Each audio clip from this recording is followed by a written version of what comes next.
Aditya GMC IAS academy में हार्दिक स्वागत है। जैसा कि हम लोग जानते हैं कि एसएससी सीजीएल पोस्ट में बम्पर वैकेंसी जो है सो आपको 700 से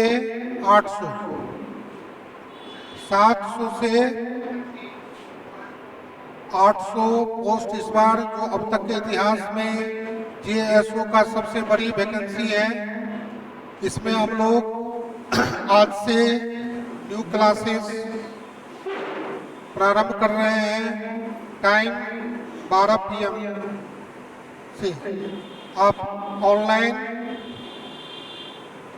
और ऑफलाइन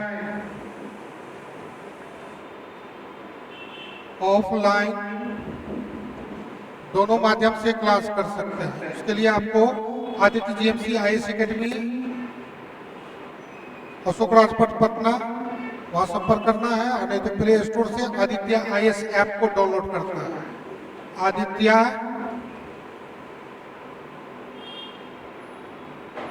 आईएएस ऐप को डाउनलोड करके वहाँ से भी आप जुड़ सकते हैं। और कोई विशेष दिक्कत हो तो 99 34 90 20 40 इस पर भी आप डायरेक्ट जुड़ सकते हैं। ये तो हुआ। तो हम लोग जेएसओ पोस्ट जिसमें 700 प्लस मीन्स 700 से 800 तक जो है सो आपको इस बार पोस्ट जो अब तक के इतिहास में सबसे अधिक है वैकेंसी आई है। उसी के लिए हम लोग जो आज से कक्षा प्रारंभ कर रहे हैं। इसमें स्टैटिक्स को बहुत ही सरल स्पष्ट बनाने के लिए हमने एक एक करके सब इसमें सारा लेक्चर होगा, फिर क्लास होगा, फिर ऑब्जेक्टिव क्वेश्चन, फिर प्रीवियस ईयर क्वेश्चन, सारी चीज़ों को हम लोग करेंगे, डिटेल में अध्ययन करेंगे। तब हम लोग अपने जो हम लोग का जो लक्ष्य है जेएसओ का उसको हम लोग प्राप्त कर सकते हैं। तो अब हम लोग आते हैं बिना ज़्यादा बात को बनाए हुए आगे बढ़ते हैं। आपका समय बहुमूल्य है, कीमती है। तो हम लोग मेन सबसे पहला हम लोग को फर्स्ट चैप्टर अध्याय 1 जो होगा उसमें हम लोग को सबसे एक्सरसाइज 1 में हम लोग को सबसे पहले इंट्रोडक्शन,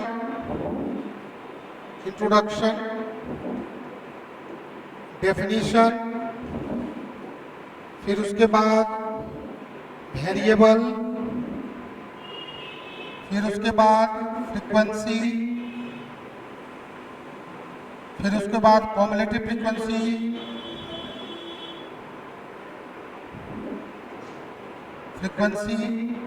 फिर उसके बाद क्लास इंटरवल,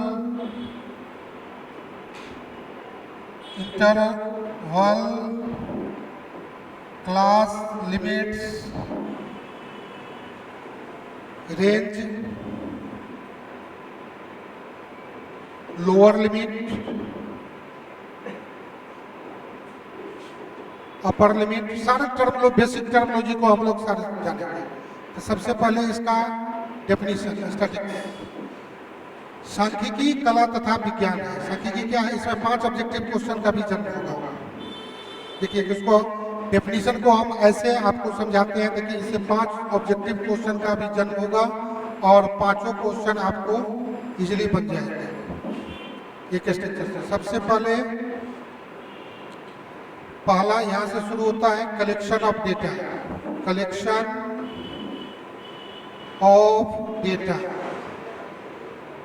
आंकड़ों का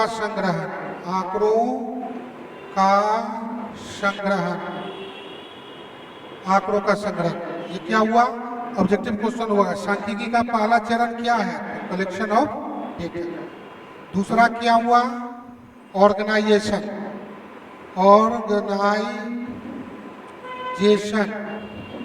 यानी संगठन। ये सांख्यिकी का दूसरा चरण हुआ। तीसरा चरण क्या हुआ? प्रेजेंटेशन ऑफ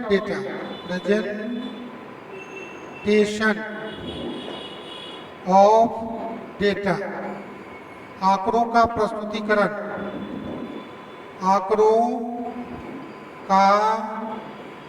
प्रस्तुतिकरण, आंकड़ों का प्रस्तुतिकरण, आंकड़ों का प्रस्तुतिकरण। चौथा क्या हुआ? एनालिसिस, इसी में सारा सिलेबस आता है, एनालिसिस ऑफ डेटा। इसमें हम लोग को आ जाएगा टेबल, डायग्राम, ग्राफ, ये तीन। एनालिसिस ऑफ डेटा, इसी में सारा मिनिमेटेड मोड जितना सिलेबस पिछले लेक्चर में बताया है जो आप देख सकते हैं, तो उसको हाँ सारा चीज इसमें आता है। तो एनालिसिस ऑफ डेटा का ये सांख्यिकी का चौथा चरण कहलाता है, जो DIV कहलाता है, आंकड़ों का विश्लेषण। आंकड़ों का विश्लेषण ये सांख्यिकी का चौथा चरण। पांचवा हो गया इंटरप्रिटेशन, इंटरप्रिटेशन, निर्वचन, निर्वचन। अब तब जाकर के पूर्वानुमान, फोरकास्टिंग, फोरकास्टिंग, फोरकास्टिंग, पूर्वानुमान करके छोड़ देते हैं। अब इस पर जो देखिए क्वेश्चन पूछता है, कोई भी सांख्यिकीय कार्य करने से पहले क्या करते हैं? उद्देश्य का निर्धारण, उद्देश्य, ऑब्जेक्टिव। सबका उद्देश्य अलग अलग है। जैसे मान लीजिए सपोज दैट कोई SSC के लिए पढ़ेंगे तो यहीं से पढ़ेंगे, कोई ऑप्शनल के लिए पढ़ेंगे तो यहीं से पढ़ेंगे, कोई ग्रेजुएशन के लिए पढ़ेंगे तो यहीं, इसीलिए BPSC सबको उद्देश्य यहीं से जाना है। उद्देश्य का कोई स्थान नहीं होता है, इसीलिए इसको कोई स्थान नहीं मिला है। सबका उद्देश्य अलग अलग होता है, इसीलिए उद्देश्य को कोई स्थान नहीं मिला है। लेकिन क्वेश्चन ऐसे पूछा, किसी कार्य को करने से पहले क्या किया जाता है? तो सबसे पहले उद्देश्य का निर्धारण अर्थात योजना बनाना। सबसे पहले हम लोग योजना बनाते हैं, फिर उसके बाद क्या करते हैं? तो जो योजना बना उसके लिए आंकड़े को कलेक्ट करना पड़ता है, आंकड़ों का संग्रह, उस पर आएंगे। फिर उसके बाद ऑर्गेनाइजेशन, उसको संगठन प्रदान करते हैं। तब जाकर के प्रेजेंटेशन, प्रस्तुतिकरण करते हैं, जिसमें डायग्राम, ग्राफ, टेबल। आंकड़े को प्रेजेंट करने का 3 मेथड हो गया, डायग्राम, ग्राफ और टेबल। तब जाकर के एनालिसिस ऑफ डेटा, इसमें सारा आ जाता है। लोअर विश्लेषण हो गया तो percentage, ratio, profit and loss, average हो गया, ये लोअर विश्लेषण में आ गया। फिर उसके बाद जो एवरेज में मीन, मीडियन, मोड सारा आ जाता है। हायर में जाएंगे तो यहीं से शुरू होता है मूवमेंट, डिस्पर्सन। फिर उसके बाद कोरिलेशन, रिग्रेशन, और बिजनेस के लिए सोचना है तो टाइम सीरीज, इंडेक्स नंबर, सारा सिलेबस इसमें प्रोबेबिलिटी और हायर प्रोबेबिलिटी, सारा चीज इसमें आ जाता है। तब जाकर के अंत में हम लोग इंटरप्रिटेशन, निर्वचन, पूर्वानुमान। तो देखिए सांख्यिकी कोई भी कार्य करने से पहले क्या करते हैं? उद्देश्य का निर्धारण। सांख्यिकी का पहला चरण क्या हुआ? Collection of data. दूसरा चरण क्या हुआ? ऑर्गेनाइजेशन।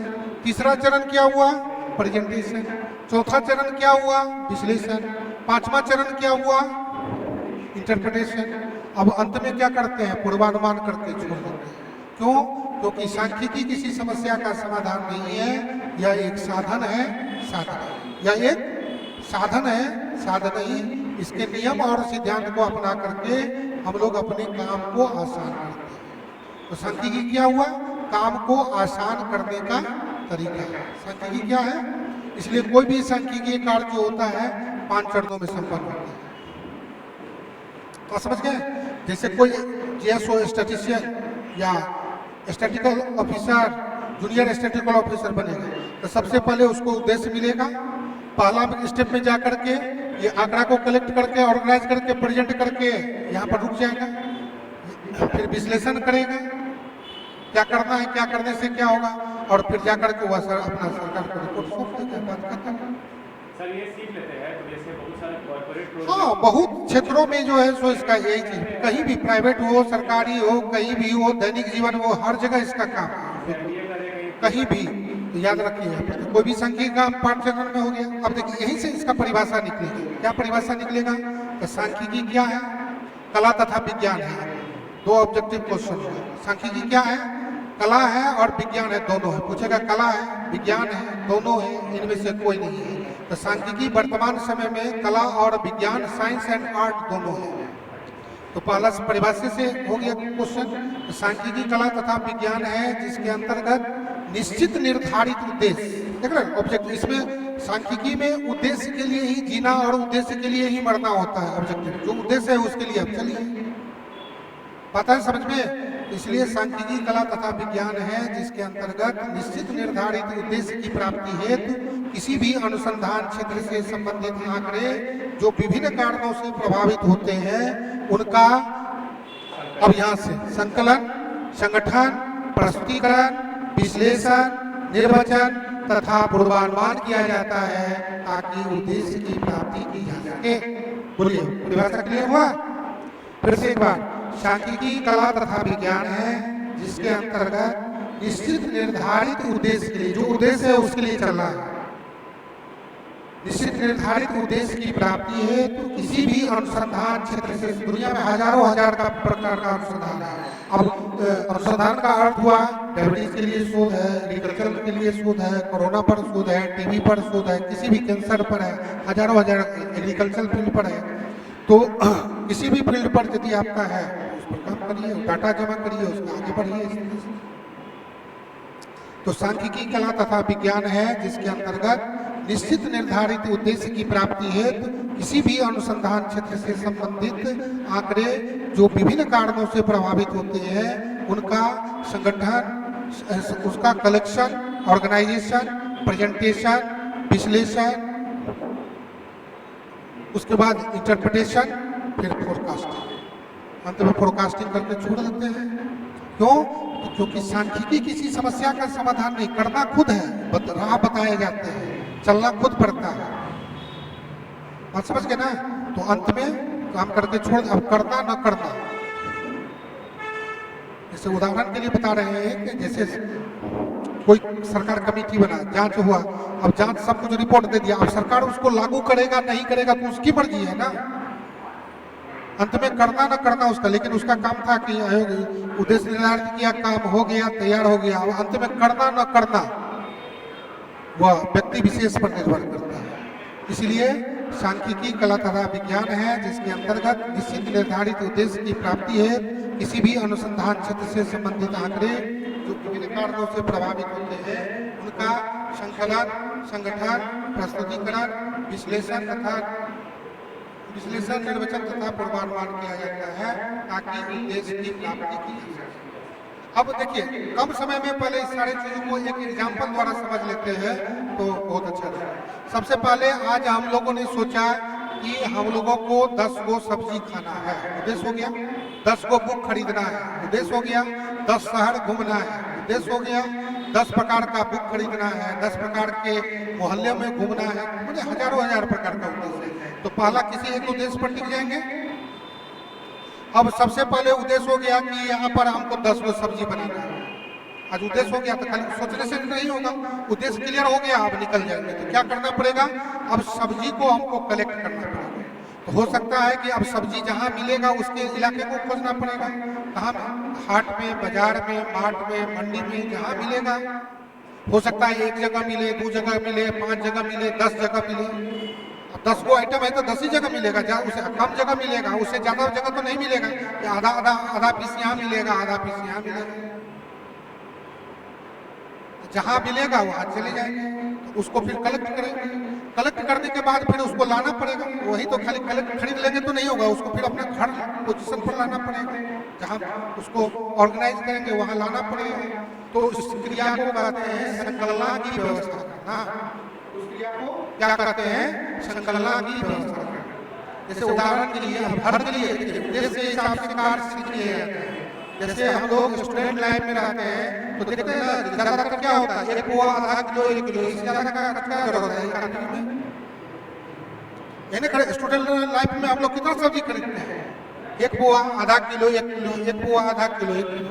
वही आप चले जाइए पारिवारिक जीवन वाले व्यक्ति जो है 1 kilo, 2 kilo, 5 kilo, 1 kilo, 2 kilo, 5 kilo. अब किसी दिन 10 को 20 को आदमी को खिलाना है तो झोड़ा बोरा लेके जाइए, तब उसमें आएगा। अब 100-200 को खिलाना है तो टेम्पू लेके जाइए, ठेला लेके जाइए, पूरे शहर को खिलाना है तो ट्रक लेके जाइए, ट्रैक्टर लेके जाइए। अर्थात कहने का अर्थ यहाँ पर हुआ कि जितने बड़े अनुसंधान होता है उतने बड़े साधन की आवश्यकता है, जितने बड़े अनुसंधान उतने बड़े साधन की आवश्यकता है।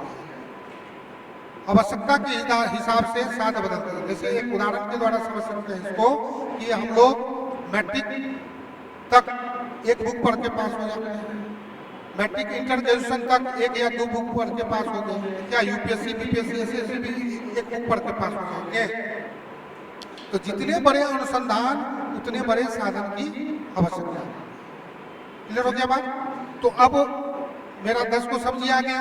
अब देखते हैं ऑर्गेनाइजेशन का अर्थ हुआ कि आंकड़े को बढ़ते क्रम और घटते क्रम में सजा देते हैं तो ऑर्गेनाइजेशन।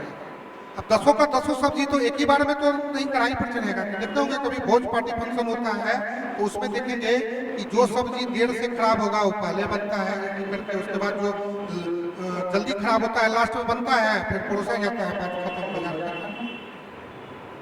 हम लोग कभी उस पर ध्यान नहीं दिए हैं। अब देखिएगा जो चीज जल्दी खराब होगा वो लास्ट में बनेगा, जो चीज देर से खराब होगा वो पहले। तब ना सुबह से कार्यक्रम चलता है, शाम में धपाधप चलता है तो क्या एक बार में बन जाता है?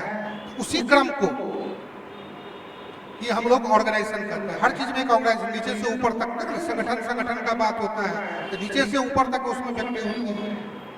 पॉलिटी का टर्म हुआ तो ये हुआ। तो अब उसको ऑर्गेनाइज कर लिया। अब जब ऑर्गेनाइज हो गया, तैयार हो गया तो प्रेजेंटेशन का बारी होगा। अब 10 सब्जी बन गया तो जो परोसना हुआ वही प्रेजेंटेशन हुआ। तो आंकड़े को प्रेजेंट करने का 3 मेथड है, diagram, graph, table. Diagram, graph और टेबल। डायग्राम, ग्राफ और टेबल। आंकड़े को प्रेजेंट करने का 3 मेथड है, diagram, graph, table. Objective question तीनों दिया रहेगा तो सभी हो जाएगा, एक को रहेगा, इसमें से नहीं रहेगा तो कोई नहीं होगा। तो 4 क्वेश्चन इस पर बनता है, जैसा पूछेगा उससे। आंकड़े को प्रेजेंट करने का मेथड टेबल है, डायग्राम है, ग्राफ है, इनमें से सभी है, सभी हो जाएगा, एक को रहेगा। अब तीनों में का कोई नाम ही नहीं है, इनमें से कोई नहीं है। तब बारी आ जाता है विश्लेषण। तो विश्लेषण हम लोग जो करते हैं, प्रेजेंटेशन करने के बाद की स्थिति को विश्लेषण करते हैं। तो विश्लेषण के लिए सारा जो मीन मीडियन मोड हो गया, परसेंटेज हो गया, लोअर विश्लेषण हो गया, परसेंटेज रेशियो विश्लेषण के लिए इसका करना पड़ता है, परसेंटेज रेशियो, प्रॉफिट लॉस और एवरेज, लोअर विश्लेषण हुआ। समान आदमी के लिए एवरेज आ गया तो average mean median mode average का ही पार्ट है, एवरेज ही है। तो ये फिर उसके बाद जब हायर के बाद हायर स्टडीज की बात होती है तो उसमें फिर हम लोग डिस्पर्सन, डिस्पेरेज, mean deviation, standard deviation, total deviation, percentile, decimal, moment, score, kurtosis, correlation and regression. और बिजनेस के लिए सोचना है तो टाइम सीरीज और इंडेक्स नंबर पूर्वानुमान के लिए करना है। और अधिक अध्ययन करना है फिर चले जाते हैं हम लोग प्रोबेबिलिटी सेक्शन में चले जाते हैं। ये सब हायर स्टडीज में है, सारा सिलेबस इसी के अंतर्गत है। फिर अंत में क्या करते हैं, जब अब विश्लेषण कर लिए तब अंत में पूर्वानुमान, इसमें ऐसा कर देते तो ऐसा होता, ऐसा करते तो ऐसा होता, ऐसा इसमें कर देते तो ऐसा होगा। यही तो इंटरप्रिटेशन है। इंटरप्रिटेशन किसी घटना को घटित होने से रोक नहीं सकता है, लेकिन भविष्य में ऐसा नहीं हो उसी का उसमें प्रावधान है।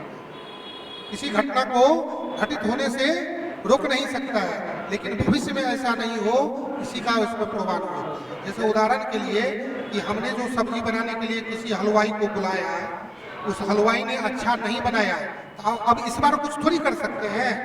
अब यहाँ विश्लेषण क्या हुआ, अरे ये हलवाई ठीक नहीं था, अब अगला बार जो इस तरह का कोई कार्य करेंगे तो इसको नहीं बुलाएंगे। इंटरप्रिटेशन हो गया।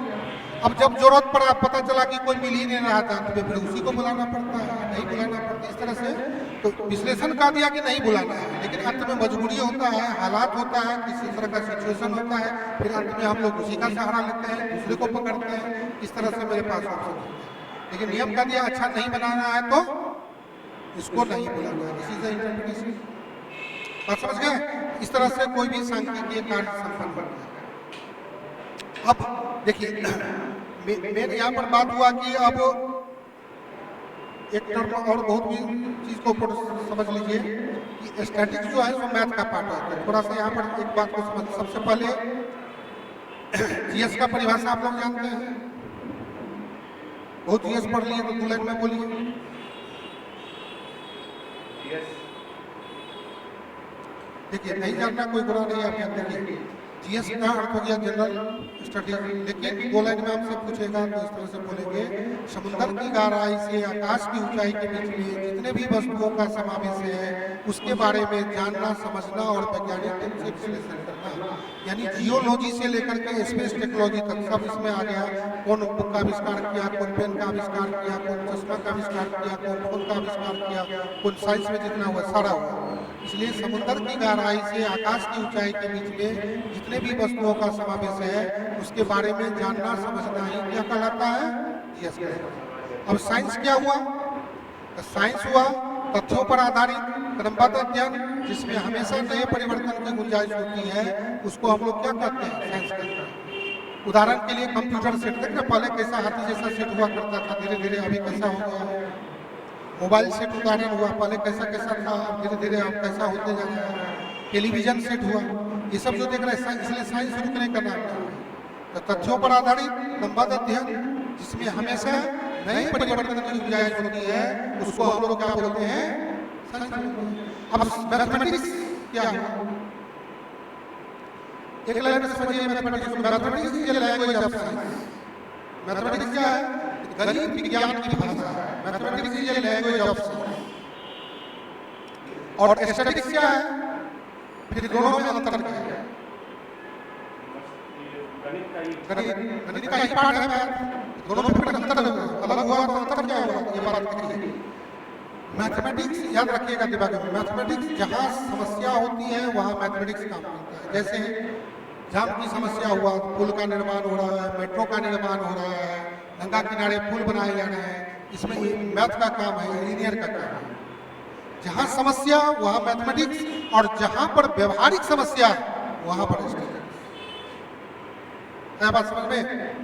जहाँ पर व्यवहारिक समस्या वहाँ पर स्टैटिस्टिक्स। व्यवहार माने क्या? प्रशासन, एप्लीकेशन, कोई संस्था को चलाना हो, घर को चलाना हो, कंपनी चलाना हो, ठीक है, ये सब चलाना हो, प्रशासन चलाना हो, तो ये सब जो चलाना हो वहाँ पर जो है सो स्टैटिस्टिक्स काम आएगा। व्यवहार काम आएगा, प्रशासन काम आएगा, एप्लीकेशन काम आएगा। और समझ गए? और जहाँ पर समस्या होगा वहाँ पर मैथ काम करेगा, और जहाँ पर व्यवहारिक समस्या होगा वहाँ पर स्टैटिस्टिक्स काम करेगा। आगे बात समझ में आप बोलिए। तो जहाँ पर समस्या वहाँ पर मैथमेटिक्स, और जहाँ पर व्यवहारिक समस्या, व्यवहार माने क्या होता है, एप्लीकेशन, प्रशासन, व्यवहार। इसलिए एक अच्छे प्रशासक को सांख्यिकी का ज्ञान होना आवश्यक है। एक अच्छे प्रशासक को सांख्यिकी का ज्ञान होना आवश्यक है, तब ना जो कोई भी अब योजना बनता है तो केवल पूरा पैसा थोड़ी आ जाता है। तो प्राथमिकता के आधार पर किसको पहले करें, किसको बाद करें, ये सारा 2 पेज की जानकारी होना चाहिए, तो काम अच्छा से करेगा। और यही 2 पेज नहीं रहेगा, जिसका काम बाद में है उसको पहले कर देगा, जिसका पहले है उसको बाद में कर देगा, पता चला कि सब काम अटक गया। पता है समझ में? तो इस तरह से ये मैथ का पार्ट है। स्टैटिस्टिक्स मैथमेटिक्स में अंतर है। तो स्टैटिस्टिक्स को अब यहाँ से एक लाइन में भी परिभाषा बना सकते हैं। स्टैटिस्टिक्स क्या है?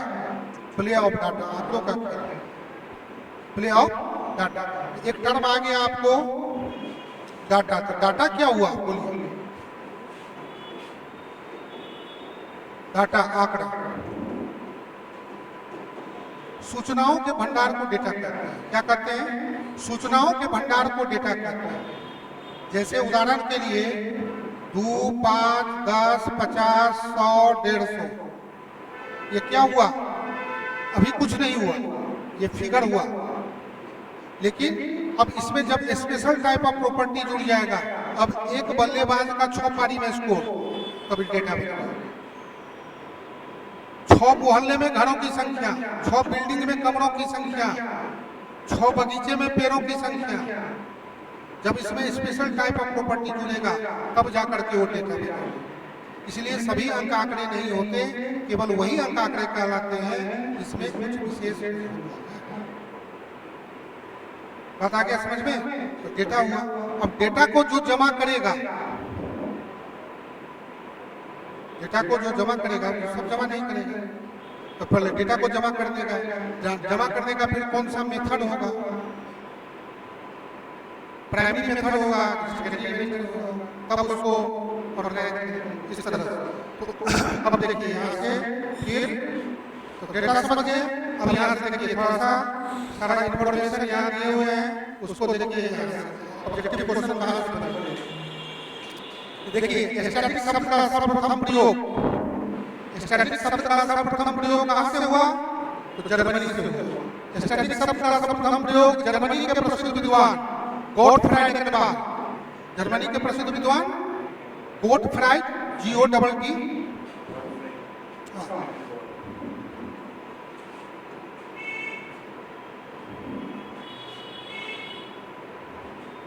GOTTFRIED Fried Achenwall ACHENWALL Gottfried Achenwall, Germany के विद्वान गोटफ्राइड एकेनबाल हो जाता है। इसलिए गोटफ्राइड एकेनबाल को क्या कहा जाता है? सांख्यिकी का जनक कहा जाता है। क्लियर? तो स्टैटिक शब्द का सर्वप्रथम प्रयोग जो हुआ था इनके द्वारा हुआ था, जर्मनी के प्रसिद्ध विद्वान गोटफ्राइड एकेनबाल के द्वारा हुआ। उन्होंने 1749 में, देखिए 1890 से 1962 जन्म और मृत्यु का बेरा है, उसी के बीच में कहीं 1749 आएगा ना। सॉरी आर फिशर है इनका मॉडर्न का है, तो 1749 याद रखिएगा, 1749। हाँ, गोटफ्राइड एकेनबाल ने 1749 में क्या बोला था? सांख्यिकी मानव कल्याण का विषय है। याद रखिए, सांख्यिकी मानव कल्याण का विषय है, ये भी याद रखिए दिमाग में। सांख्यिकी क्या है? तो कोई पूछे मानव कल्याण का विषय है, यानी मानव के कल्याण, यानी उसके हित अहित, प्रॉफिट लॉस, सारे चीजों में आगे बढ़ाने में मदद करता है, इसलिए कल्याणकारी है। इसलिए गोटफ्राइड एकेनबाल ने 1749 में कहा था कि सांख्यिकी मानव कल्याण का विषय है। क्लियर? इसलिए एकेनबाल को आधुनिक सांख्यिकी का जनक कहा जाता है, सांख्यिकी का जनक। आधुनिक सांख्यिकी अलग हो गया, मॉडर्न सांख्यिकी का जनक कौन हो गए? गोटफ्राइड एकेनबाल। और आधुनिक सांख्यिकी के जनक आर फिशर को कहा जाता है। आधुनिक सांख्यिकी के जनक आर। ये दो क्वेश्चन हुआ। अब सांख्यिकी शब्द की उत्पत्ति कैसे हुआ? Origin of the word statics, सांख्यिकी शब्द की उत्पत्ति। तो देखिए सांख्यिकी शब्द लैटिन भाषा के शब्द स्टेटस, लैटिन भाषा के शब्द स्टेटस अथवा इटालियन भाषा के शब्द स्टैटो या स्टैटिस्टा, ये ऑब्जेक्टिव के लिए इंपॉर्टेंट है। और जर्मन भाषा के स्टैटिस्टिक, अंत में CS जो लगाते हैं वहां पर I के लगता है। इन सभी शब्दों का प्रयोग जो अर्थ होता है वो एक ही होता है। क्या होता है? राजनीतिज्ञों की कला, राजकौशल का विज्ञान। इसीलिए यहाँ पर एक क्वेश्चन बन जाता है कि प्राचीन काल में सांख्यिकी को राजगणित क्यों कहा जाता है? प्राचीन काल में सांख्यिकी को राजगणित क्यों कहा जाता था? राजनीतिज्ञों की कला। हाँ तो है ना, राजनीतिज्ञ का तोड़ जोड़ में माहिर, सब एक ही अर्थ है। राजनीतिक राज, राजनीतिज्ञों की कला, राज कौशल का विज्ञान और राजगणित। बात समझ गए? तो प्राचीन काल से ही शासकों के द्वारा, प्राचीन काल से ही शासकों के द्वारा जन्म मरण इत्यादि के लिए आंकड़ों संगठित किया जाते थे, जो केवल राज्यभर के लिए ही मान होता था। इसीलिए प्राचीन काल में सांख्यिकी को राजगणित वो केवल राज्य के लिए ही लागू होता था। पता है समझे? इसलिए प्राचीन काल से ही शासकों के द्वारा जन्म मरण, भूमि, प्रशासनिक संगठन इत्यादि के लिए विभिन्न प्रकार के आंकड़े संगठित किए जाते थे, जो केवल राजा होता था, राज का अपने सीमा में होता था, सीमा में लागू हो गया। अब नहीं है कि नेशनल इंटरनेशनल नियम ऐसा चलेगा, ऐसा तो पहले नहीं था। इसलिए प्राचीन काल में सांख्यिकी को राजनीति कहा। क्लियर? अब इसका हो गया आपको अर्थ। यहां से भी एक 3 क्वेश्चन बनता है। स्टैटिक शब्द बहुअर्थी होता है, मल्टीपल मीनिंग। स्टैटिक शब्द क्या होता है?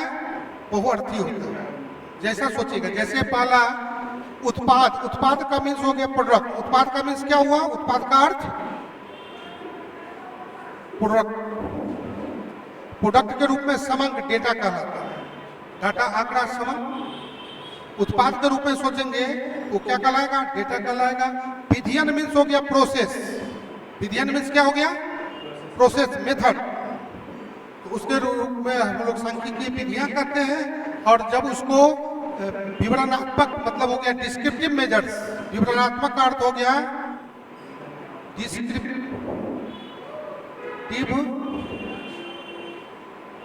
मेजर्स, विवरणात्मक माप के रूप में जो है सो उसको हम लोग प्रतिदर्शक कहते हैं, स्टैटिस्टिक।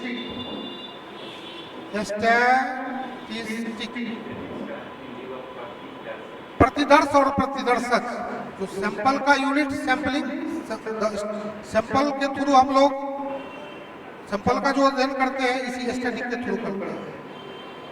पॉपुलेशन का पैरामीटर के थ्रू करते हैं, इसलिए याद रखिए दो क्वेश्चन कई बार पूछा है, पी से पॉपुलेशन, पी से पैरामीटर। तो पॉपुलेशन का अध्ययन करने का जो औजार है क्या है, पैरामीटर है, और सैंपल का जो अध्ययन करने का औजार है वो स्टैटिक है। सैंपल सैंपल सैंपल हुआ ना, सैंपल साइज अभी देखे ना, जो अभी चुनाव से पहले जो ये इतना सीट मिला, इतना सीट रहा है, कौन चीज पर हुआ?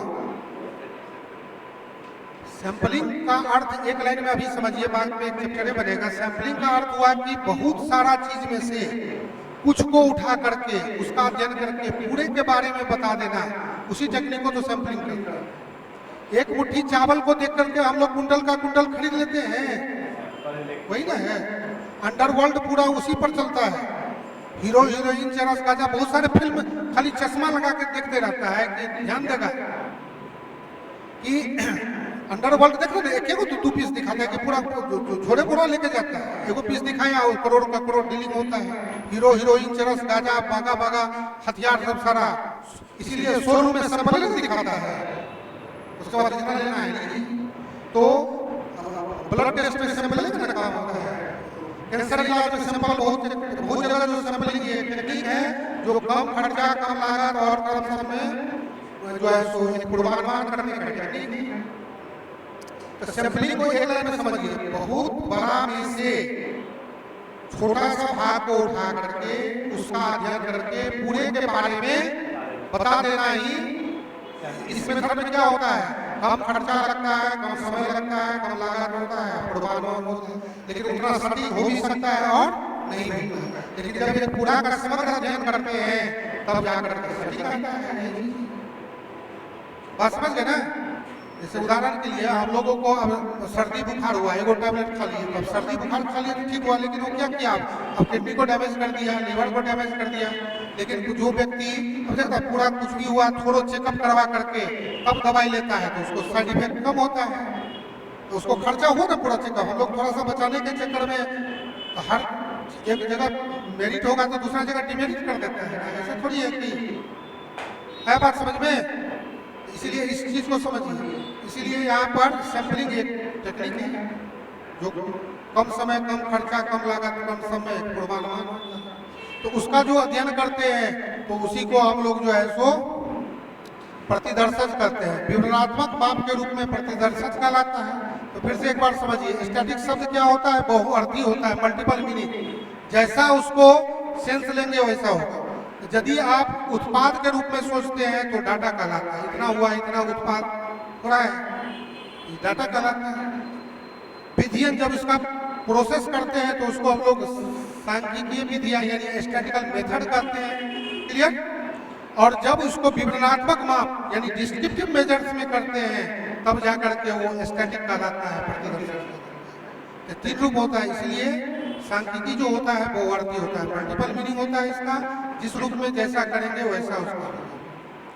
सांख्यिकी शब्द का प्रयोग दो रूप, यहाँ भी ऑब्जेक्टिव क्वेश्चन हुआ। सांख्यिकी एक वचन के रूप में और बहुवचन के रूप में, दो तरह से होता है परिभाषा, तो याद रखिएगा, एक वचन के रूप में और बहुवचन के रूप में। सांख्यिकी एक वचन अर्थात समंकों के रूप में व्यक्तिगत इकाइयों को समूह से संख्यात्मक तथ्य एक वचन में।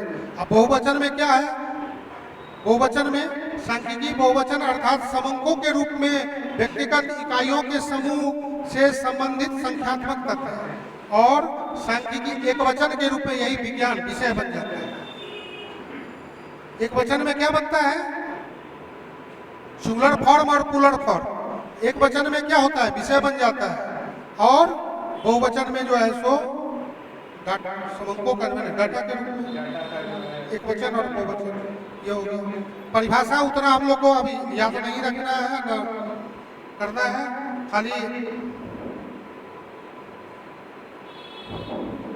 अब देखिए यहां से हम लोग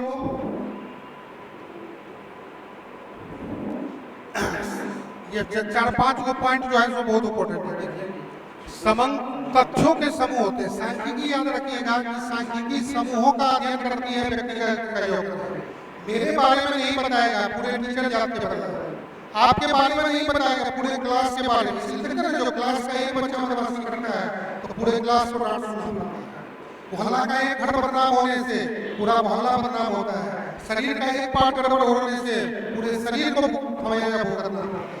इसलिए सांख्यिकी हमेशा समूहों पर, और वर्तमान समय में जो तरक्की का रास्ता इसी से है ना, जीविका समूह, फला समूह, जितना भी समूह सब चल रहा है, ये सेम चीज सब चीजें समूह में यही चीज है। इसलिए वर्तमान समय में तरक्की का जो भी नजरिया है सब समूह से होकर के ही गुजर रहा है। अकेले आप कुछ नहीं कर सकते, पता है समझ में। इसीलिए समग्र तथ्यों के समूह में होते हैं। तथ्यों को संख्यात्मक रूप में प्रस्तुत किया जाता है। तथ्यों को, फैक्ट को संख्यात्मक रूप में, नंबर के रूप में प्रेजेंट किया जाता है।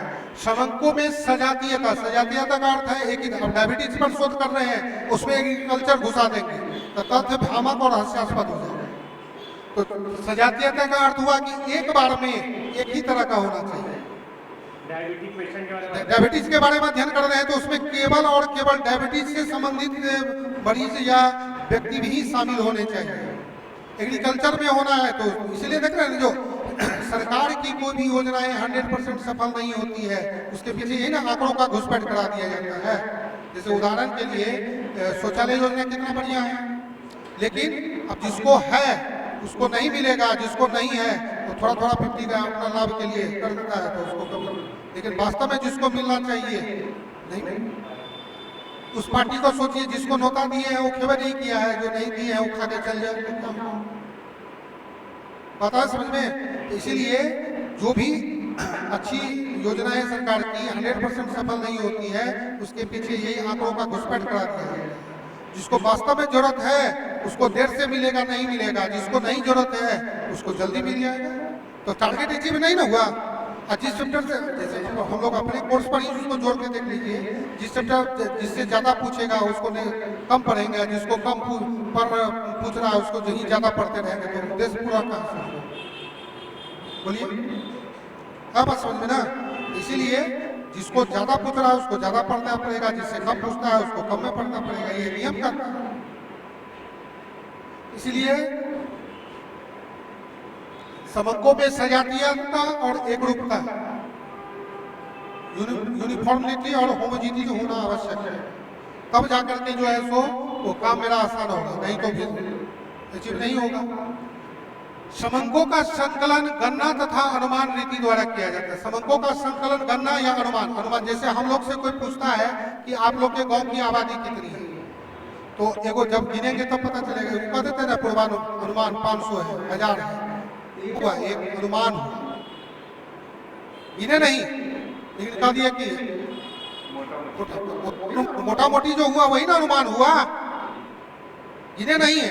लेकिन जब गिनने गए तो पता चलेगा कि एग्जैक्ट मिल गया तो तुम बाबा हो गया। पता ना समझ में। नहीं हुआ, ज्यादा होना तो भी गलत, कम होना तो भी गलत। इसीलिए किसी व्यक्ति की सफलता उसके पूर्वानुमान, व्यक्ति का पूर्वानुमान जितना सटीक होता है सफलता की दर उतना बढ़ जाता है। जिसका पूर्वानुमान सटीक नहीं होता है सफलता की दर क्या होता है, ये लाइन इंपॉर्टेंट है। समंकों का संग्रह निश्चित उद्देश्य के लिए जाता है। आंकड़ा जो जमा करती है इतना उद्देश्य क्लियर है कि जिस दिन हम लोगों को भूख नहीं लगता है उस दिन खाना ही नहीं बनता। जिस दिन हम लोगों को भूख नहीं लगता है उस दिन हम लोग खाना ही नहीं बनाते हैं। इसलिए उद्देश्य बार बार बोलेंगे आंकड़े उद्देश्य के लिए, तो करके क्या करेंगे। आप लोगों को मान लीजिए एसएससी नहीं देना था, कहाँ कभी पढ़ते हैं। किसी को ऑप्शनल नहीं देना है कहाँ पढ़ने आएगा, बस पढ़ गए। बीपीएससी नहीं देना है करिए कहाँ से पढ़े।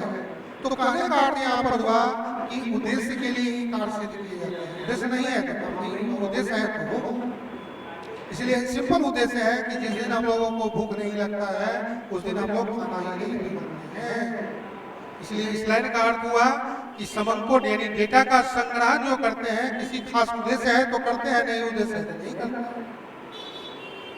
उसी तरह से आज वर्तमान समय में अब देखिएगा कि जिस तरह से ब्लड बैंक होता है उसी तरह से डाटा बैंक भी होता है। तो डाटा बैंक में आपको क्या मिलेगा? पीछे का आंकड़ा मिलेगा, अभी नया का थोड़ी मिलेगा। आज कितना घटना घटित हुआ तो कलेक्ट करना पड़ेगा ना। लेकिन कल फिर जाइएगा तो आज कोई भी करके रखेगा तो आप उठा सकते हैं डाटा बैंक से।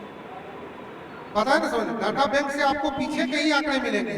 अब 2024 में कितना मान लीजिए स्टूडेंट पढ़ रहा है तो इसका जो एजेंसी आंकड़ा कलेक्ट करेगा वही ना ओरिजिनल दे पाएगा। 23 का आपको मिल जाएगा क्योंकि 23 का तो कोई करके रखा होगा ना, खोजेगा तो मिल जाएगा। 25 का तो कोई करके रखेगा तो मिलेगा, नहीं तो करना पड़ेगा। यही चीज है। इसीलिए समंको का संग्रहण निश्चित उद्देश्य के लिए किया जाता है।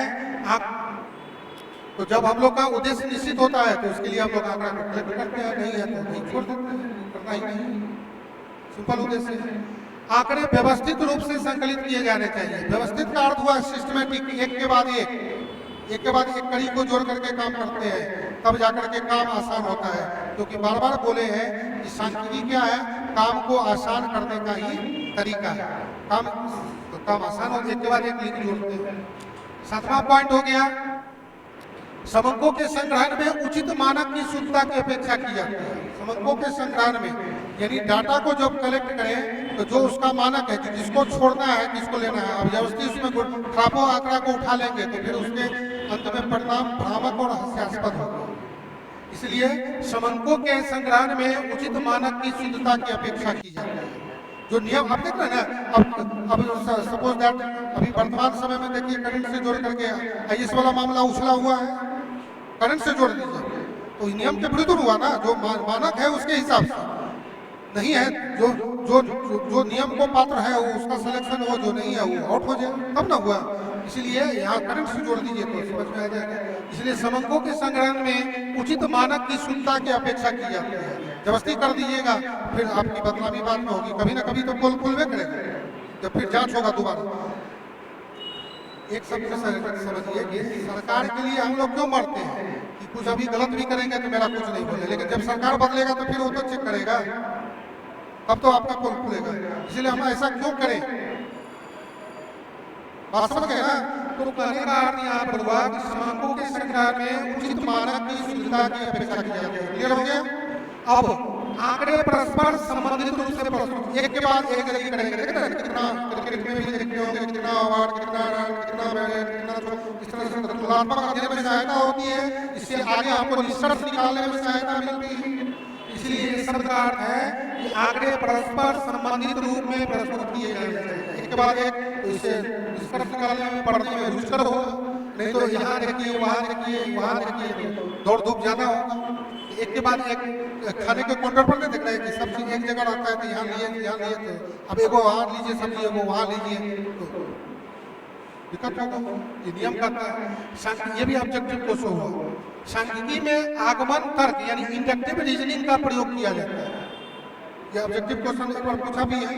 और सांख्यिकी में इंडक्टिव रीजनिंग हुआ क्या?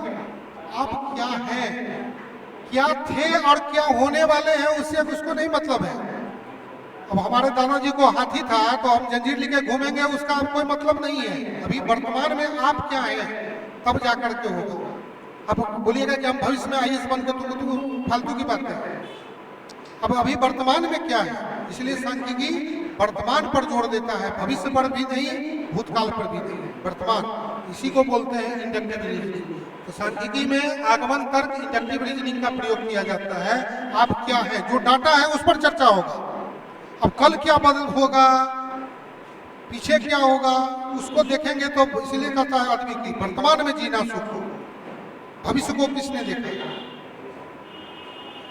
वर्तमान में सोच में नहीं करेंगे, आप भविष्य के लिए सोचेंगे, पता चलेगा कि उसे और बढ़िया होगा, खराब हो जाएगा। इसलिए वर्तमान इंडक्टिव सांख्यिकी जो है सो वर्तमान पर जोर देता है, भविष्य में फिर। लेकिन सांख्यिकी का एक सबसे इम्पोर्टेंट बात है कि सांख्यिकी वर्तमान की व्याख्या करती है और भविष्य के लिए पूर्वानुमान करती है। इसलिए देखते हैं ना क्रिकेट में एगो करंट रन रेट बताता है, एगो इतना से मारेगा तो इतना होगा, इतना से मारेगा इतना हुआ, तो भविष्य के लिए ना होता है।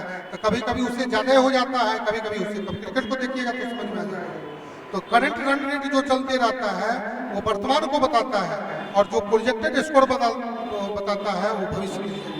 तो कभी कभी उससे ज्यादा भी हो जाता है, कभी कभी सोचता है कि 12 से मारेगा तो 15 से मार देता है, 20 से मार देता है, कभी सोचता है कि 15 से मारे देता है तो 6-8 रन से नहीं मार पाता। करंट रन रेट जो हो गया और प्रोजेक्टेड जो हो गया उसी को बोलते हैं हम लोग। अब देखिए यहाँ पर ये परिभाषा इंपोर्टेंट है, याद रख सकते हैं इंटरव्यू के लिए। इस मौले ने कहा था कि सांख्यिकी गणना का विज्ञान है। सांख्यिकी को सही अर्थों में औसतों का विज्ञान कहा जाता है, science of average, science of calculation, science of average. सांख्यिकी वह विज्ञान है जो सामाजिक व्यवस्था को संपूर्ण मानकर सभी रूपों में उसका मापन करती है। ये वॉडिंगटन ने कहा था। क्या कहा था? सांख्यिकी अनुमानों एवं संभावनाओं, देखिए प्रोबेबिलिटी को जोड़ दिया। सांख्यिकी अनुमानों एवं संभावनाओं का विज्ञान, वॉडिंगटन जो है प्रोबेबिलिटी को भी यहाँ पर जोड़ दिया। फिर किंग बोला तो ढेर सारा है, उतना हम लोग याद नहीं रखना है, एक बार अपना पढ़ लें। आदर्श परिभाषा ये पूछ सकता है कि आदर्श परिभाषा किसके द्वारा दिया गया था? तो होरेस स्टेफेनसन किसके दिया गया था? देखिए इसी में आता है कि सांख्यिकी कला तथा विज्ञान है, तो क्वेश्चन होगा। सांख्यिकी कला तथा विज्ञान है जिसके अंतर्गत सामाजिक, आर्थिक, प्राकृतिक व अन्य समस्याओं से संबंधित संबंधों के संकलन, वर्गीकरण, सारणीकरण, प्रस्तुतिकरण, विश्लेषण, निर्वचन तथा पूर्वानुमान किया जाता है, ताकि उद्देश्य की प्राप्ति की जाए। जो मेरा उद्देश्य है वो चीज है। क्लियर?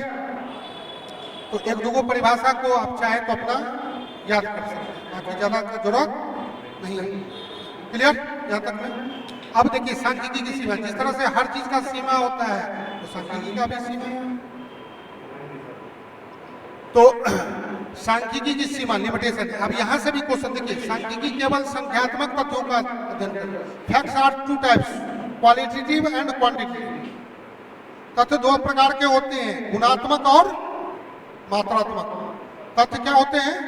दो प्रकार के होते हैं, क्वालिटेटिव और क्वांटिटेटिव, गुणात्मक और मात्रात्मक। तो सांख्यिकी केवल संख्यात्मक तथ्यों पर, नंबर पर जोर देता है। गुण का अर्थ हुआ सुंदरता, अमीरी, गरीबी, बुद्धिमत्ता, ये सब गुण हुआ, राष्ट्रीयता गुण है, गुणतक। और क्वांटिटी डेटा में हुआ। इसलिए सांख्यिकी केवल संख्यात्मक तथ्यों का अध्ययन करती है, गुणात्मक तथ्यों का। Facts are two types, qualitative and quantitative. गुणात्मक तत्व आगे भी बहुत काम पड़ेगा इस तरह का। गुण का तत्व क्या हुआ? सुंदरता, अमीरी, गरीबी, बुद्धिमत्ता, ये सब जो सारा जो हुआ सो गुणात्मक हुआ। सांख्यिकी तो बोलवे कि सांख्यिकी समूह का अध्ययन करती है, व्यक्तिगत इकाइयों, इंडिविजुअल का स्टैटिस्टिक्स में कोई स्थान नहीं है। मेरे बारे में नहीं बताएगा, पूरे टीचर के बारे में बताएगा। इसलिए एक टीचर गड़बड़ करेगा, पूरे टीचर को गाली सुनना पड़ता है। मोहल्ला का एक घर बदनाम होने से पूरा मोहल्ला बदनाम होता है। बिहार का एक आदमी कुछ गड़बड़ करता है, पूरा बिहारी को गाली सुनना पड़ता है। इसलिए सांख्यिकी समूहों का अध्ययन करती है, व्यक्तिगत इकाइयों का नहीं। क्लियर? पता है ना समझ में क्यों गाली सुनना पड़ता है? सांख्यिकी के कारण कि समूह का अध्ययन करता है। सांख्यिकी के परिणाम असत्य सिद्ध हो सकते हैं यदि इसका अध्ययन बिना संदर्भ के किया जाए। अब आपको रिफरेंस ही नहीं है, कहीं से उठा लिया, पता चला कि उसका बयान अभी कल परसों में देखे थे ना कि आगे आगे बीपीएससी का पीटी सितंबर में होने वाला चला था, और उसका कुछ रिफरेंस है ही नहीं, तो असत्य हो गया। एक बार देखा होगा ना, कल परसों में जो एक बार चला था, इस तरह से होता है। तो इसलिए रेफरेंस बहुत जरूरी है, कहाँ से लिए गए सोर्स। यदि जैसे मान लीजिए, और दूसरा उदाहरण लॉजिक से सोचिए कि यदि गेहूं ही खराब है, चावल ही खराब है, तो उस पर आधारित जितने भी आइटम तैयार होंगे सारा का सारा कर देंगे। अब टेस्ट आपका यदि बेस मौजूद नहीं है, ग्रेजुएशन कर लिए, इंटर कर लिए, तो आगे कंपटीशन निकालना मुश्किल हो जाएगा। लेकिन यदि आपका बेस मजबूत है तो आगे आप। सांख्यिकी के नियम औसत रूप में तथा दीर्घकाल में सत्य होते हैं। सांख्यिकी के नियम औसत रूप में तथा दीर्घकाल में सत्य होते हैं। सांख्यिकी अब एक बार दो बार कर लिए तो इसलिए बोलते हैं कि ना, एक दो बार पढ़िए, एक दिन ये पढ़ा दिया उसमें समझ में आएगा, लेकिन किसी चीज को नया चीज को आप जब 2-3 4 दिन पढ़ते हैं तब धीरे धीरे समझ में आना शुरू होता है। किसी बल्लेबाज को देखते होंगे कि सीरीज में एक मैच में मौका दिया, आप जुड़े पर आउट हो गया, तो अगला में नहीं देगा तो गलत हुआ, पता है ना, समझ गए। लेकिन 3-4 मैच में आप मौका दिया तब उसमें नहीं चलेगा, तब उसको टीम से निकालना है। एक मैच में दिया मौका नहीं चला तो इसलिए सांख्यिकी के नियम औसत रूप में तथा इसलिए समय दीर्घकाल का अर्थ हुआ कि लंबे समय, इसलिए देखते होंगे कि एक छोटी अवधि की परियोजनाएं होती हैं, एक लंबी अवधि की परियोजनाएं होती हैं। एगो जल्दी नौकरी लेना है, एगो देर से नौकरी लेना है, दोनों में अलग अलग होता है ना। अब सीटी में जल्दी नौकरी हो जाएगा, बी और ए में थोड़ा देर से होगा, उसके लिए अध्ययन करना पड़ेगा। ये सब तो सारा दीर्घकाल और सांख्यिकीय समंकों में सजातीयता एकरूपता होना आवश्यक है, जो अभी पहले भी बोले हैं, फिर से एक बार। एक ही तरह का आंकड़ा रहेगा तब जाकर के स्टडी करने में सहूलियत होगा। यदि आंकड़ा एक तरह का नहीं रहेगा, इसके परिणाम भ्रामक और हास्यास्पद हो सकते हैं। सांख्यिकी विधि का उचित प्रयोग वही कर सकता है जिन्हें पूर्व सांख्यिकीय विधियों का ज्ञान है। अब किसी से जो नहीं सांख्यिकी जानता है और वो उसका प्रयोग करेगा तो उसको जो है सो उसका निष्कर्ष जो होगा भ्रामक और हास्यास्पद होगा, सही मायने में नहीं होगा। इसीलिए सांख्यिकीय विधि का उचित प्रयोग वही व्यक्ति कर सकता है जिसे सांख्यिकीय विधियों का पूर्ण ज्ञान है। जब तक पूरा ज्ञान नहीं होगा तब तक नहीं कर सकता। इसलिए यून और कैल्डाल ने कहा था कि अयोग्य व्यक्तियों के हाथों में सांख्यिकीय विधियां अत्यंत खतरनाक हो जाएगी। अब जैसे देखिए ना, बहुत सारे उदाहरण से समझिए, जैसे बहुत सारे देश परमाणु एनर्जी से अपना कल्याणकारी कितना चीज कर रहा है। अब बहुत खतरनाक देश सब ऐसा है जो अपना दूसरे कार्य में उसको लगा रहा है। सबको पटना पढ़ने के लिए भेजा जाता है गार्जियन के द्वारा। अब कितना अब यहाँ करके अयासी करने लगेगा, कितना यहाँ पढ़ता है तो उस पर व्यक्ति विशेष पर निर्भर करता है। सबको तो पढ़ने के लिए आपको भी बोला गया होगा, हमको भी बोला गया, सबको बोला बेटा पढ़ना जा रहे हो, मन लगा के पढ़ लो। अब बेटवा क्या कर रहा है वो तो बेटवा पर निर्भर है ना कि क्या करेगा नहीं करेगा। इसीलिए अयोग्य व्यक्तियों के हाथों में सांख्यिकीय विधियां जो होता है अत्यंत खतरनाक हो जा रहा है। अत्यंत खुरापाती जो दिमाग का व्यक्ति है उसका गलत यूज कर सकता है, जो सही है उसका कल्याणकारी में लगा सकता है, करंट से जोड़ के देख सकते हैं। सांख्यिकी विधि किसी समस्या, बार बार बोले, सांख्यिकी किसी समस्या का समाधान नहीं है, यह एक साधन है, साधन नहीं। इसके नियम और सिद्धांत को अपना करके हम लोग अपने काम को आसान करते हैं। ये हो गया। अब सांख्यिकी केवल साधन मात्र है, समस्या का समाधान नहीं। वही बात हो गया, सांख्यिकी किसी समस्या का विभिन्न विधियों में से। अब आइए सांख्यिकी के कार्य। सांख्यिकी तथ्यों का संख्यात्मक रूप में अध्ययन करती है। सांख्यिकी क्या करती है? फैक्ट, न्यूमेरिकल फैक्ट में, गुणात्मक में नहीं। सांख्यिकी आंकड़ों को, ये भी ऑब्जेक्टिव क्वेश्चन अच्छा है, सांख्यिकी आंकड़ों को वर्गीकरण यानी क्लासिफिकेशन, सारणीयन, टेबुलेशन तथा विश्लेषण द्वारा अत्यंत सरल बना देता है, जो जटिल फैक्ट को सरल बना देता है। सांख्यिकी सरलीकृत आंकड़ों की तुलना करती है। सरल आंकड़ा के बीच में कंपैरिजन करेगा, तुलना करेगा, उसके बीच संबंधों रिलेशन किस टाइप का उसको एस्टेब्लिश करेगा। सांख्यिकी व्यक्तिगत अनुभव एवं ज्ञान में वृद्धि करता है। स्टैटिक जो है सो आपको इंडिविजुअली जो है नॉलेज बढ़ाएगा, ज्ञान बढ़ाएगा, बुद्धि बढ़ाएगा, उसके आधार पर आप काम को अंजाम देते हैं। ये हो गया सांख्यिकी। अब देखिए अभी नीति आयोग का भी आजकल में बैठक भी चलने वाला है, तो देखिए यहाँ पर सांख्यिकी नीति निर्माण में पथ प्रदर्शन का कार्य करती है, योजना बनाने में सरकार की पॉपुलैरिटी गिरती है तो देखना कल्याणकारी योजनाओं का झड़ी लगा देता है, इससे उसका जो सांख्यिकी का बहुत महत्व है। इसलिए सांख्यिकी नीति निर्माण में पथ प्रदर्शन का कार्य करती है। अब टेस्ट दे रहे हैं तो नंबर कम आ रहा है तो अधिक प्रदर्शन करेंगे, रिवीजन पर ज्यादा जोर देंगे, ये सब। सांख्यिकी अन्य विज्ञानों के नियमों की जांच करती है। जितना भी आपका विज्ञान है उसको सही है कि नहीं है उसमें भी सांख्यिकी का काम है। बहुत सारे क्षेत्रों में इसका जो इस्तेमाल होता है। सांख्यिकी वर्तमान तथ्यों का अनुमान करती है, ये लाइन बहुत इंपॉर्टेंट है। सांख्यिकी वर्तमान तथ्यों का अनुमान करती है तथा भविष्य के लिए पूर्वानुमान करती है। करंट रन रेट के साथ साथ प्रोजेक्टेड स्कोर भी देते हैं। ये हुआ, वर्तमान की व्याख्या करती है और भविष्य के लिए। इसलिए देख रहे हैं ना, जो पर्यावरण या एनर्जी पर आप लोग चिंतित हैं, ये अभी राष्ट्र चिंतित है कि अभी इतना दिन में समाप्त हो जाएगा, तो कैसे अल्टरनेटिव सोर्सेस सब जनरेट किया जाए कि हमारे आने वाले बच्चों के लिए या हमारे पीढ़ी के लिए जो है सो एनर्जी बचा हुआ रहे। इसीलिए हम लोग खाते भी हैं और कुछ बचा करके भविष्य के लिए भी रखते हैं। यही चीज है, सांख्यिकी वर्तमान तथ्यों का अनुमान करती है और भविष्य के लिए पूर्वानुमान। सांख्यिकी विधियां परिकल्पना करने, परिकल्पना मतलब हाइपोथेसिस, उसकी जांच करने और नए सिद्धांतों को विकसित करने में जो है सो आपको सहायक सिद्ध हुई है, सहयोगी हुई है। ये हो गया। अब देखिए यहाँ पर देखिए रोड्स का अनुसार यही, अब जो जीएसओ बन रहा है जो व्यक्ति, उसको यही काम करना है। जो व्यक्ति जीएसओ बनना चाहता है उसको इस रूप में काम करना पड़ेगा। सांख्यिकी के कार्यों को उचित रूप से 3 भागों में, आपको कोई भी कार्य मिलेगा तो आपको 3 स्टेप में पूरा करना है। पहला होगा सांख्यिक को संबंध सांख्यिकीय तथ्यों के संकलन से, जो आपको उद्देश्य मिला उस उद्देश्य के लिए देखिए व्याख्या है उसका। सांख्यिक को सांख्यिकीय अनुसंधान का योजना बनाएगा, योजना बनाकर उसका उद्देश्य क्या है, उसका क्षेत्र कहाँ मिलेगा, उस क्षेत्र में जाएगा, निर्धारित करना होता है। अनुसंधान की प्रकृति किस तरह का होगा, उसका नेचर, उसके संकलन की व्यवस्था करना, जो गाड़ी से बस से कैसे लाना है उसका व्यवस्था करना। संकलन के पश्चात उसको संपादन करके, एडिटिंग करके तब उसको टेबल फॉर्म में डाल देना, प्रेजेंट करना, तब जाके रुके। यही रुके, एक स्टेप है। फिर से एक बार, सांख्यिक को सांख्यिकीय अनुसंधान का परियोजना बनेगा, कैसा क्या करना है, योजना बना करके फिर उसका उद्देश्य क्या है उसको ध्यान में रखते हुए उसका क्षेत्र तय करेगा और उसके बाद अनुसंधान की प्रकृति, उसके संकलन की व्यवस्था कैसे होगा, ये सारा व्यवस्था करके तब जाकर के जब सारा चीज हो जाएगा तो संकलन के पश्चात संपादन करके उसको टेबल के फॉर्म में या डायग्राम के फॉर्म में या ग्राफ के फॉर्म में डाल देना है।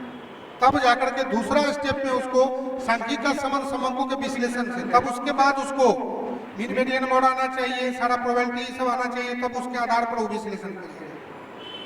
बात समझ गए? इसलिए पढ़ना है। सांख्यिक समंकों को विश्लेषण करता है। विश्लेषण विभिन्न सांख्यिकीय माप हो, देख रहे हैं माप, जैसे माद, अपकिरण, विषमता को क्या सर जितना भी आ गया, अभी 2-3 को सब आदि बंद सब आ गया, इसलिए सारा नॉलेज होना चाहिए।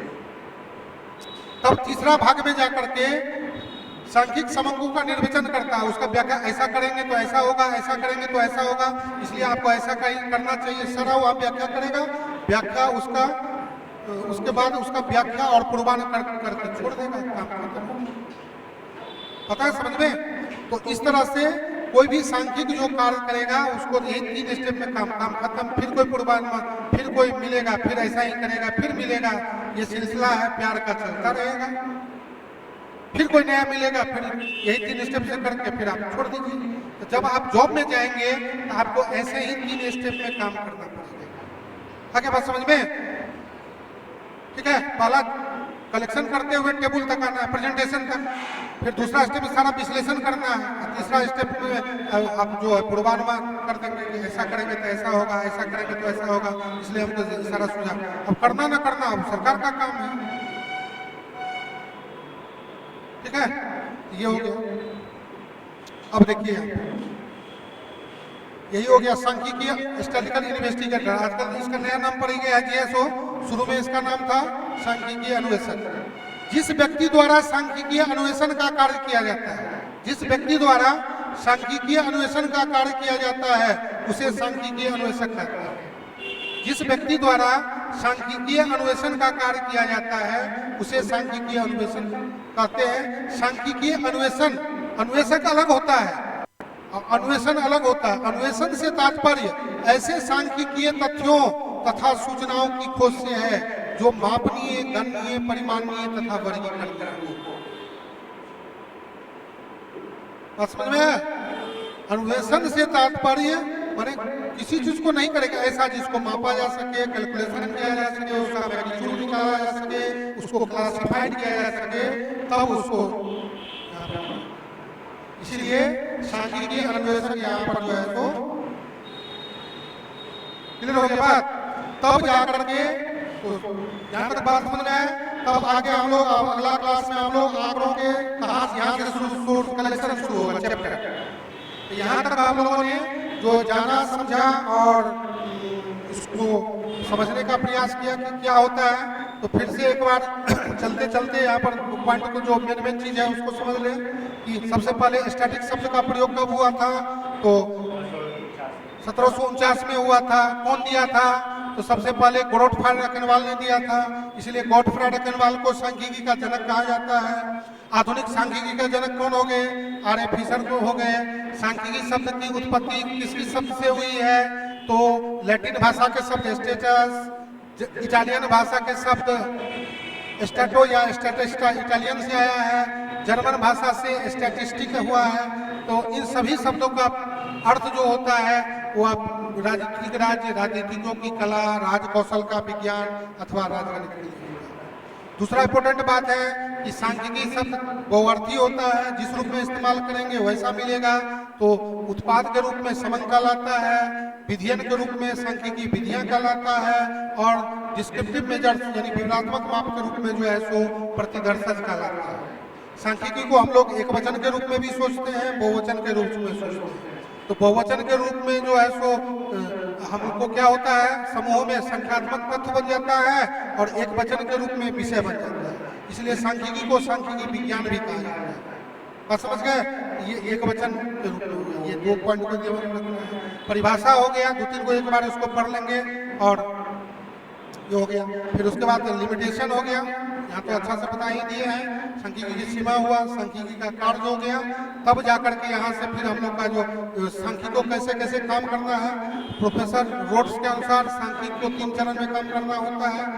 अब सांख्यिकी अन्वेषक क्या हुआ उसको, अब यहाँ से हम लोग का मेन शुरू होगा आपको कलेक्शन ऑफ डाटा। यहाँ से सिलेबस में आंकड़ा को कैसे जमा करेंगे, कौन कौन मेथड होगा, सारी चीज़ों को हम लोग फिर अगले क्लास में देखेंगे, समझेंगे, जानेंगे। तो इस तरह से आप लोग यदि जेएसओ पोस्ट के लिए जुड़ना चाहते हैं, क्लास आप लोग को अच्छा लग रहा हो, तो आप लोग आदित्य IAS से आपको डाउनलोड करके निश्चित रूप से इस जेएसओ के लिए आपको कम से कम समय में भी 150 प्लस नंबर आएगा। और थोड़ा यदि समय अच्छा से देंगे तो आपको निश्चित रूप से जो है सो इसमें 180-200 तक भी पहुंच जाता है। इसमें कोई संशय की बात नहीं है। आज से नहीं, बहुत वर्षों से हम इस विषय को पढ़ा रहे हैं, बहुत लोग जो है सो इस विषय से आपको जेएसओ तक पहुंचे हैं। तो आप भी जुड़ना चाहते हैं तो आदित्य IAS आपको प्ले स्टोर से डाउनलोड करके वहाँ भी आप जो है सो ऑनलाइन क्लास कर सकते हैं, और नहीं तो आप ऑफलाइन के लिए आदित्य IAS अकेडमी सोकराजपुर पटना जुड़ सकते हैं। और कोई भी समस्या के लिए आप 99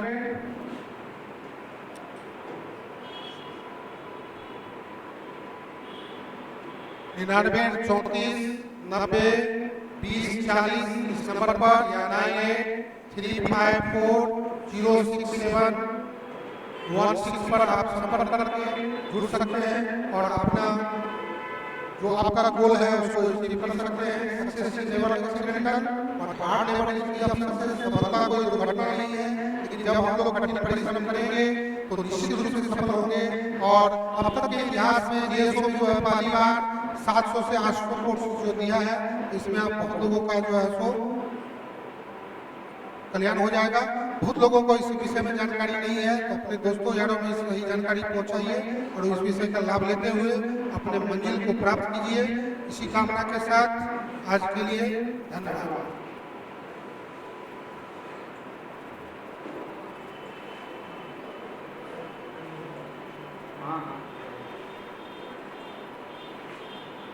एक महीना आना है, 1 महीना बहुत मेहनत कीजिएगा तभी ना होगा।